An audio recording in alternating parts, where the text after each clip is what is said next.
यो कायर मान्छे 1 सेकेन्ड भित्र बहादुर भयो, सुरवीर। यो कुरा बुझ्नुस्, तपाई बदल्नलाई 1 सेकेन्ड भए पुग्छ। यस्तो मान्छे यस्तो हुनको लागि 1 सेकेन्ड भए पुग्छ। मलाई आएको ल्युसिड ड्रिमको प्रसङ्ग उप्काउँदैछु म। उमेर मेरो 19-20 वर्ष। अनि एउटा सपना कस्तो देखेँ भने, उमेर अनुसारको सपना, मलाई मनपर्ने एउटा क्रस, एउटा तरुणी, उनको कोठामा मैले आफूलाई पाएँ, सपनामा उनकै कोठामा।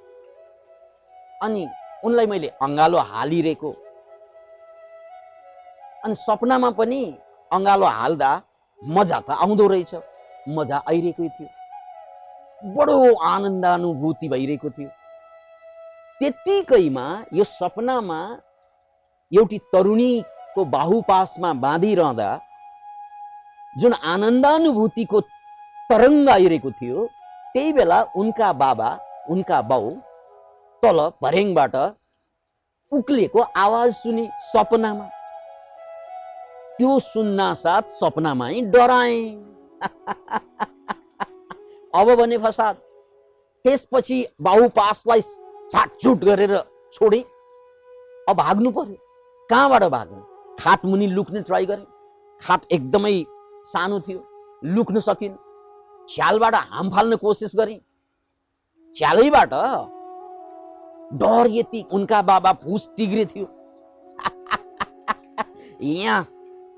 यहाँ मानको शरीर, अब आफू परे सिकुटी।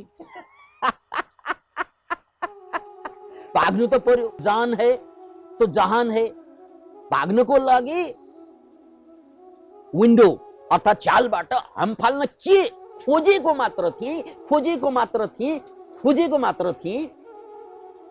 यो सपना हो भने ठ्याक्कै थाहा भयो। यसलाई ल्युसिड ड्रिमिङ भनिन्छ।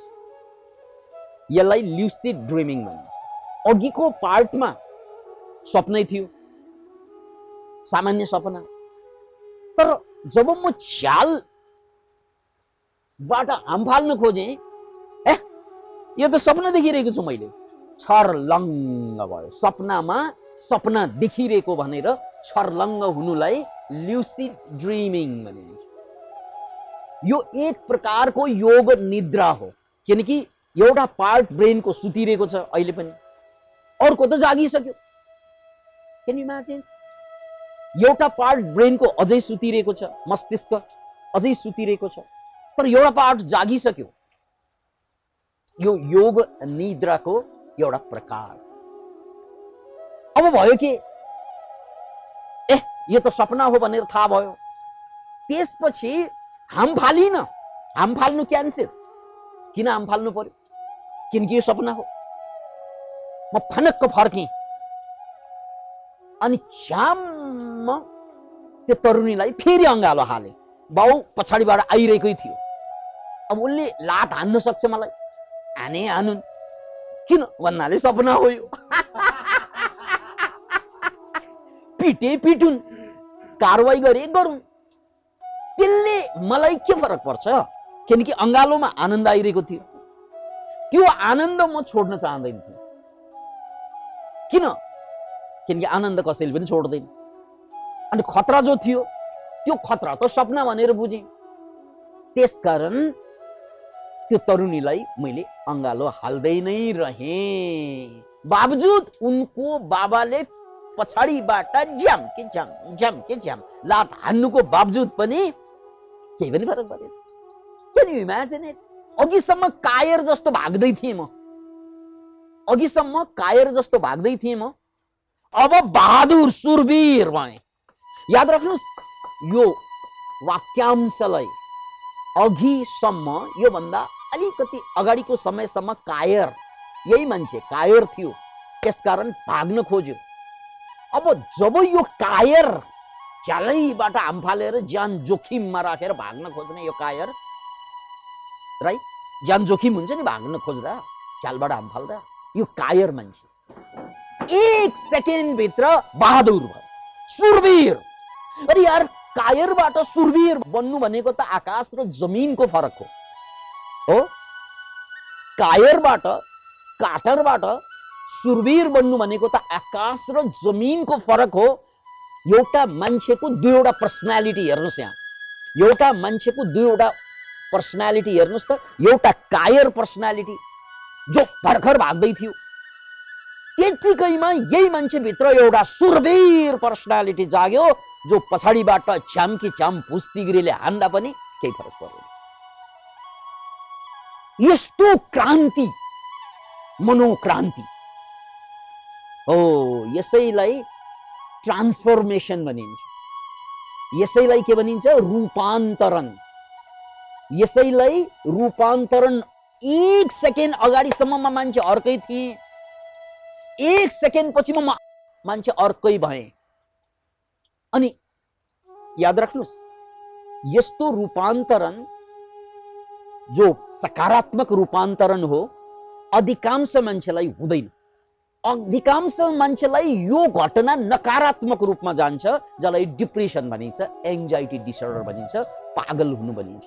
एक सेकेन्ड अगाडिसम्म ठिक मान्छे सुत्नु गएको, भोलि बिहान उठ्दाखेरि त दिमाग खुस्कन थाल्छ। यो त भोगेको हो। दुनियाँमा 25% मान्छेलाई डिप्रेसन छ। सुत्नु गएको मान्छे भोलिबाट त अनाप शनाप बग्न थाल्छ। सदमा यस्तो मान्छेलाई यस्तो बनाइदिन्छ। त्यसको लागि एक सेकेन्डको आवश्यकता पर्छ। एक सेकेन्ड केवल। नेगेटिभबाट यस्तो, पोजिटिभबाट यस्तो। अब यो मान्छेले, यो भीले भोगेको त्यो सपना कहिले त भन्नाले झन्डै 40 वर्ष अगाडि, यानी एक सेकेन्ड अगाडि डरछेर यो मान्छे सुरवीर भयो। किन भयो त क्वेश्चन? किन भयो त क्वेश्चन? किन एकै सेकेन्डमा मान्छे रूपान्तरित हुन्छ त? किनभने सत्य पत्ता लाग्यो क्या। अघिसम्म सपना सत्य लागिरहेको थियो, त्यो झुट हो। एक सेकेन्डमा यो त सपना हो भनेर ट्याक्क पत्ता लागेपछि know the truth and truth will set you free भन्ने जिजसको वचन यहाँ ट्वाक्क मिल्न गयो।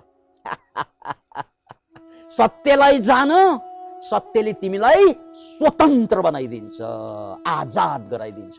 किनकि सुतिरहेको मान्छेलाई मैले एउटी तरुणीसँग बाहुपासमा कसिरहँदा मलाई त्यो सत्य लागिरहेको थियो, जो झुट थियो त्यो सपना थियो। तर सपनामा त्यो सत्य लागिरहेको थियो।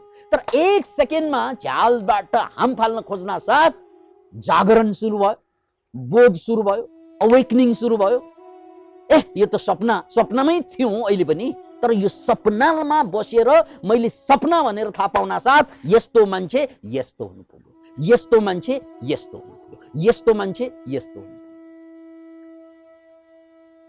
3 पल्ट किन गरे नाटक? किन बढी? किनकि दिमागले एक पटकले बुझ्दैन क्या। नाटकै सही, नाटकै गरेर यहाँहरूले बुझ्नु भयो भने यो मेरो लागि चाहिँ खुसीको कुरा हो। त्यसैले यो कुरा बुझ्नुस्, तपाईँ बदल्नलाई एक सेकेन्ड भए पुग्छ। यस्तो मान्छे यस्तो हुनुको लागि एक सेकेन्ड भए पुग्छ। जुन मोमेन्टमा तपाईलाई अविद्याबाट विद्यामा आउनुहुन्छ। अविद्या भनेको असत्यलाई सत्य मान्नु, विद्या भनेको असत्यलाई असत्य भनेर बुझ्नु। अर्थात् त्यो सपनालाई विपना भनेर बुझिरहँदा डर थियो, कायर थिए म। तर त्यो सपनालाई यो सपना हो भनेर बुझ्न साथ सकेको। त्यसकारण तपाईको जिन्दगी परिवर्तन हुनको लागि, तपाईको ट्रान्सफर्मेसन एनलाइटनमेन्टको लागि धेरै लामो समय चाहिँदैन, एक सेकेन्ड चाहिन्छ। एक सेकेन्ड जुन बेला बुझिन्छ नि सक्यो कुरा। सपनालाई सपना भनेर बुझ्नु सक्यो। अब जीवन पनि त सपना हो, एक दिन मरिन्छ। हिजो यो संसारमा आउँदा खाली हात आएका थियौं, मर्दा पनि खाली हात जाने हो। 100 वर्ष अगाडि हामी थिएनौं, 100 वर्ष पछाडि पनि हामी रहँदैनौं। तर भ्रम के त भन्नाले यो जीवन प्रतिको मोह यति, यो पनि सपना हो। किनभने यो जाँदैछ, त्यो गइसक्यो, त्यसकारण त्यो सत्य होइन। यो जिन्दगी पनि सत्य होइन, किनभने यो जाँदैछ क्या, पल पलमा जाँदैछ। यो कहिले बुझ्ने? कहिले बुझ्ने? हो, यो बुझ्न नसकेसम्म एक सेकेन्डमा यस्तो मान्छे यस्तो हुन सक्थ्यो, त्यो एक सेकेन्ड कहिल्यै आउँदैन। जन्म जन्म बित्छ, तर एक सेकेन्ड, त्यो रूपान्तरणको एक सेकेन्ड हाम्रो जीवनमा कहिल्यै पनि आउँदैन। आएन, जन्म जन्म बाँचिसके, त्यो एक सेकेन्ड जसले मलाई यहाँबाट यस्तो गराइदिन्छ, त्यो एक सेकेन्ड कहिल्यै आएन। त्यसकारण आध्यात्मिक परम्परामा सबभन्दा सशक्त माध्यम यस्तोबाट यस्तो एक सेकेन्डमा उठाउन सक्ने माध्यम सपना नै हो क्या। यस्तोबाट यस्तो गर्न सक्ने माध्यम त्यो योग निद्रा नै हो। त्यसकारण योगीहरूले हजारौं वर्ष अगाडि योग निद्राका कुरा सुरु गरे, किनभने त्यो बेला तपाईलाई यथार्थ थाहा हुन्छ। सुतिरहँदा सुतिरहेको थाहा भयो, सपना देखिरहँदा सपना देखिरहेको थाहा भयो। थाहा नहुँदा पो दुःख भएको, थाहा हुँदा त मुक्त भएको। थाहा केवल चाहिन्छ, थाहा केवल चाहिन्छ, थाहा। जन्म जन्म बित्यो, अहिलेसम्म त्यो थाहा कहिले पनि आएन। अब 38औं श्लोक, स्वप्न निद्रा ज्ञान आलम्बनम वा, यो सूत्रलाई याद राख्नुहोस्, किनकि यसमा टेक्नु स्वप्नमा निद्रामा भन्ने सूत्र यताबाट आयो। यो 2300 वर्ष अगाडिको कुरा हो। यस्तै हजारौं वर्ष अगाडि के यताका मान्छेलाई मात्रै थाहा भएको होला? यो पूर्वका मान्छेलाई मात्रै होइन, पश्चिममा पनि थाहा थियो, अमेरिकामा पनि थाहा थियो। अमेरिका भनेको आधुनिक अमेरिका होइन, याद राख्नुहोस्। टोल्टेक भन्ने नाम सुन्नु भएको होला। मेक्सिको, मेक्सिकोका आध्यात्मिक मान्छेहरू, साधकहरूलाई जसरी यताका साधकहरूलाई, यो हिमाली क्षेत्रका साधकहरूलाई थाहा थियो, त्यस्तै हजारौं वर्ष अगाडि टोल्टेक मेक्सिकोका मान्छेहरूलाई पनि यो विधि थाहा थियो। र यो विधि उनीहरूको परम्परामा सुरक्षित हुँदै आइरहेको छ। एकजना एन्थ्रोपोलोजिस्टले, जसको नाम हो कार्लोस कास्टिनाडा, एन्थ्रोपोलोजी, उनलाई मानव शास्त्री भनिन्छ। त्यो मानव शास्त्रीले रिसर्च गर्ने क्रममा उनी कहाँ पुगे? मेक्सिको। र एकजना गुरु भेटे, जसले सपनामा टेकेर मान्छेलाई एक सेकेन्डमा दुःखबाट मुक्त गराउन सक्ने ताकत राख्थ्यो। त्यसको नाम हो द्वा हुआ या डन जुआन। इंग्लिशमा लेखेको हेर्दा डन जुआन बुझिन्छ, तर प्रोनाउन्सिएसन सुन्दा द्वा हुआ भनेर बुझ्दा सजिलो हुन्छ। गुरुको नाम के रे? द्वा हुआ।